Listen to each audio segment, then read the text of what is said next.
ओम श्री परमात्मने नमः। मित्रों, दोस्तों, स्वामी महेशानंद सरस्वती की तरफ से आप सबको प्यार भरा नमस्कार, राधे राधे, जय श्री कृष्णा। आज मैं ये वीडियो आपके सामने जो बना के पेश कर रहा हूँ, इस वीडियो के शीर्षक जो है वो हम सबसे ज्यादा जीवन में क्या खाते हैं। तो लग रहा है आप लोगों को अजीब सा लग रहा होगा, अगर ये बात तो सबको पता है कि हम क्या खाते हैं, लेकिन आप इस वीडियो को प्यार से ध्यान लगाकर सुनेंगे तो निश्चित रूप से आप इसको लाइक भी करेंगे, आप इसको शेयर भी करेंगे और आप इसको सब्सक्राइब भी करेंगे। तो चलो मैं बता देता हूँ आप लोगों को, अगर हम जीवन में सबसे ज्यादा क्या खाते हैं। तो मित्रों, हम सबसे ज्यादा जीवन में कुछ खाते हैं तो हम खाते हैं धोखा। आई समझ में? क्या खाते हैं? धोखा। अब आपको साहब धोखा कैसे खाते हैं तो उसका मैं आपको समझाता हूँ, आपके समझ में आ ही जाएगा। हमारा जब जन्म होता है, हम गर्भ से बाहर आते हैं, उस समय हमारी बाल अवस्था होती है। तो बाल अवस्था भी हमको छोड़कर चली जाती है, तो वो भी धोखा हो गया, क्योंकि बाल अवस्था में हमको कोई जिम्मेदारी नहीं, कोई टेंशन नहीं, कोई फिक्र नहीं, कोई चिंता नहीं, कोई तनाव नहीं, लेकिन वो भी धोखा देके चले गए। उसके बाद में हम तरुणावस्था, जवान अवस्था में प्रवेश करके, तो उस समय हमारे एक जवानी का मद होता है, नशा होता है, और उसमें हम जो भी ग्रस्त संबंधी और क्रियाकलाप जो हमारे होते हैं वो करते करते, और वो हमारा जवानी भी निकल गई, तो हमको वो जवानी भी धोखा देके चली गई। तो जवानी धोखा देकर किसको पकड़ा दी? हमारे को वृद्ध अवस्था को। ठीक है ना? आज हमारे देखो बाल सफेद दिखाई दे रहे, जवानी भी गई, अब वृद्ध अवस्था आ गई। तो वृद्ध अवस्था भी एक दिन धोखा जाएगी। अब आगे चलकर सुनो, किसी के बाप ने धोखा दिया, किसी के बेटे ने धोखा दिया, किसी की पत्नी ने धोखा दिया, किसी के पति ने धोखा दिया, किसी के भाई ने धोखा दिया, किसी की बहन ने धोखा दिया, किसी के मित्र ने धोखा दिया। तो इस संसार में, इस व्यवहार में आदमी जीवन भर धोखा ही धोखा खाता है और फिर भी सचेत नहीं होता, फिर भी सावधान नहीं होता। धोखा पे धोखा हो रहा है, लेकिन आंख मूंद कर फिर वही काम करने लग जाते हैं। तो मित्रों, आप इस पर जरूर विचार करना।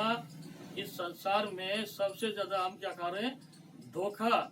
और धोखा से सावधान होने के लिए बहुत आवश्यक क्या है? हमारे खुद के विचार। यदि हमारे विचार शुद्ध होंगे, सात्विक विचार होंगे, तो हम धोखा से बच जाएंगे और उसमें भी निष्काम भाव होगा हमारे अंदर। क्योंकि धोखा जब होता है जब उसमें कहीं सकामता दिखती है। सकामता में क्या होता है कि आपको डिजायर, मतलब आपको कुछ चाहिए किसी से और वो नहीं मिला, तो आप कहोगे मेरे साथ धोखा कर दिया। और निष्काम भाव से विचार के द्वारा आप कोई कार्य करोगे तो आपको धोखा भी नहीं होगा और आपका कार्य भी संपन्न हो जाएगा। तो इस विचार के लिए हमको क्या करना है? शुद्ध विचार के लिए शुद्ध आहार की आवश्यकता होती है। जैसा खाए अन्न वैसा बने मन, जैसा पिए पानी वैसी बोले वाणी। तो विचार को शुद्ध करने के लिए आहार और विहार भी बहुत आवश्यक है। तो मैं जो ये बताने जा रहा हूँ आपको, ये आपको बहुत ही अच्छा लगेगा। और विचार के द्वारा आप क्या नहीं कर सकते हो। स्टूडेंट अपने जीवन में यदि लक्ष्य तय कर ले एक विचार, अच्छे विचार के द्वारा, मेरे को आईएएस बनना है, मेरे को आईपीएस बनना है, तो मेरे को नेता बनना है, मेरे को डॉक्टर बनना है, तो बन जाता है। और जो अपने ऊपर कॉन्फिडेंस से नहीं रहते, जो कंफ्यूजन में जीते हैं, वो ना इधर के रहते हैं ना उधर के रहते हैं, तो उनके साथ धोखा ही होता है। और धोखा कुछ ऐसा होता है कि हम सोचते हैं दूसरे ने हमको धोखा दिया है, लेकिन हम खुद को ही खुद धोखा देते हैं। हम सत्य तो ये है, हमको दूसरा कम धोखा देता है, हम खुद को धोखा ज्यादा देते हैं। क्यों? अगर हम सुबह से शाम तक हम कभी ये हमारा चिंतन मनन होता ही नहीं कि मैं कर क्या रहा हूं। जैसे ही आँख खुली, हम बाहर देखते हैं, पड़ोसी क्या कर रहा है, सामने वाला क्या कर रहा है, उसकी लड़की ने क्या किया, उसके बहू ने क्या कर दिया। दूसरे की चिंता में हम व्यस्त रहते हैं। वो क्या कमा रहा है, वो क्या खा रहा है, वो कैसा पहन रहा है, वो कैसे रह रहा है।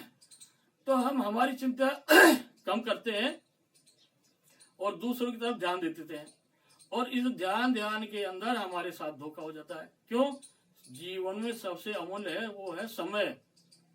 आपका धन वापस आ सकता है, आपका खोया हुआ सामान वापस आ सकता है, लेकिन जो समय निकल गया वो दोस्तों कभी वापस नहीं लौट कर आता।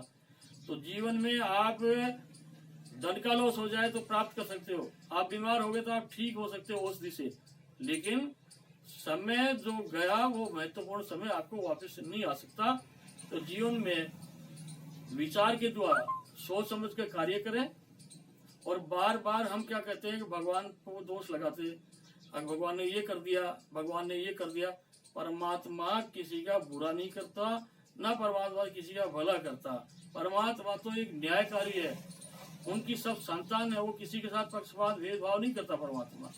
वो तो हमारे जो निज कर्म है, खुद के कर्म है, शुभ और अशुभ कर्म है, उनके द्वारा हमको सुख दुख की प्राप्ति होती है, और उन सुख दुख की प्राप्ति का परिणाम, वो फल जो आगे होता है कर्मों का, वो हमको भोगना पड़ता है।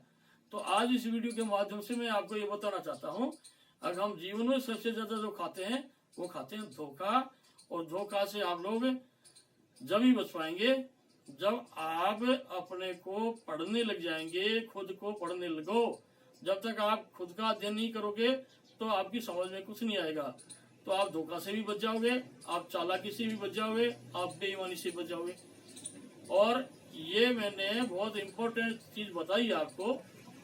मैं इतना विद्वान तो नहीं हूँ, बहुत लोग विद्वान हैं, अच्छे से अच्छे विद्वान हैं, लेकिन ये एक लग तो रहा है मजाक जैसा, लेकिन वस्तुतः यह सत्य है कि हम जीवन में सबसे ज्यादा धोखा ही खाते हैं।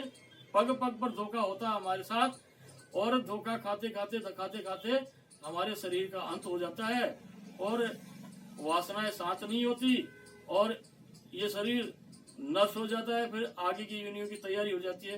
तो मित्रों, शुभ कर्म करो, अच्छे संस्कार बच्चों में डालो। मैं एक निवेदन और करना चाहता हूँ। आजकल ये बच्चे जो स्कूल में जा रहे हैं, वो छोटी छोटी पौध हैं, जैसे छोटे पौधे होते हैं ना, उनको जैसे ढालेंगे वैसे ढल जाते हैं। तो हम बच्चों में संस्कार नहीं डाल पा रहे। बच्चा सुबह तैयार हुआ, टिफिन लिया, बैग लिया, बस आई, स्कूल में चला गया। 4-6 घंटे स्कूल में, आते ही होमवर्क, खेलने का समय नहीं उसके पास, कुछ कहानी चुटकुले सुनने का समय नहीं उसके पास। तो संस्कार डालेगा कौन? माँ को समय नहीं, पिताजी को समय नहीं, बच्चों को देख रेख में कोई नौकर रखते हैं, तो नौकर क्या व्यवस्था दे सकता है आपको? वो तो तनख्वाह पे काम कर रहा है। हमारे हिंदू संस्कृति के अंदर, हमारे वैदिक धर्म संस्कृति के अंदर